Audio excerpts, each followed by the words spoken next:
Bonjour, je m'appelle Rémi Brazet et je vous invite à venir visiter notre atelier de tapisserie.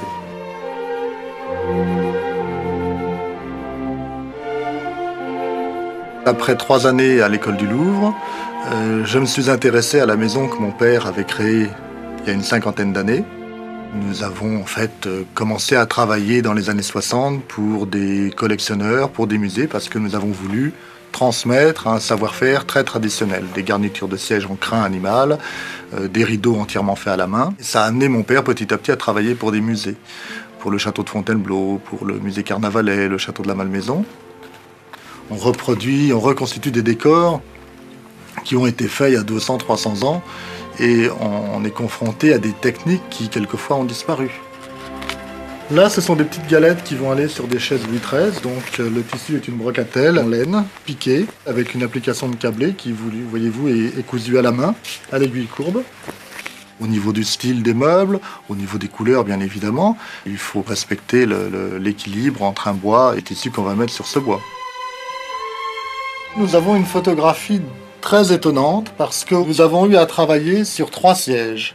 3 sièges de Napoléon. Au centre, nous avons le trône de l'empereur. Vous le voyez ici en bois doré avec des béquilles de bois. En fait, ces béquilles de bois avaient été placées uniquement pour un côté pratique parce que le siège a normalement des grandes figures de bronze qui étaient extrêmement lourdes. Et donc, c'est le trône de Napoléon à Fontainebleau.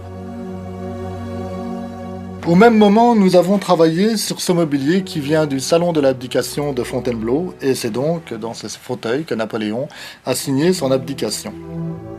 Toujours au même moment, un particulier nous a apporté ce fauteuil, qui est en fait le fauteuil de malade de Napoléon à Sainte-Hélène. Et quand vous avez sur 2 mètres carrés la vie d'un homme tel que Napoléon, résumé comme ça par 3 symboles, la gloire, la déchéance et là, ses rêves brisés et l'homme malade, c'est tout à fait étonnant.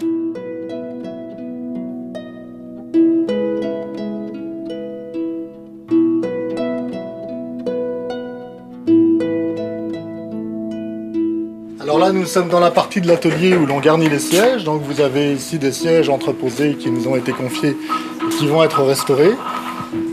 Et puis ici, vous voyez deux petites chaises Louis XVI, très jolies, que Loïc est en train de garnir. Donc sous cette toile que vous avez ici, il y a le crin animal, qui lui est passé dans des lacets, maintenu donc derrière cette toile. Quand on met le crin, ça fait une grande boule, si vous voulez, et on le repique, comme fait Loïc actuellement. D'abord un premier point, ensuite un second point. Et là, Jean-Noël travaille sur 4 fauteuils Louis XVI. Donc là, on a un peu les quatre étapes. Là, Jean-Noël est en train de poser le tissu sur la manchette.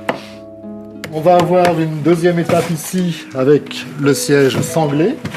Et puis, au-dessus de ça, le guindage. Et par-dessus ça, la toile et le crin, qui lui va être recouvert de la toile forte que vous avez vue avec la toile d'embourrure qui permettra de faire le piquage et de donner la forme que l'on veut. Dans de nombreuses familles, on récupère un fauteuil de la grand-mère, du grand-oncle, etc. Et on a vite un fauteuil qui a 150, 200 ans. Donc qui représente déjà une partie de notre patrimoine national. Il faut avoir l'idée qu'en fait, le patrimoine, ça n'est pas simplement le château de Versailles, le château de Chambord. À l'échelle individuelle, chacun est responsable du patrimoine qu'il a.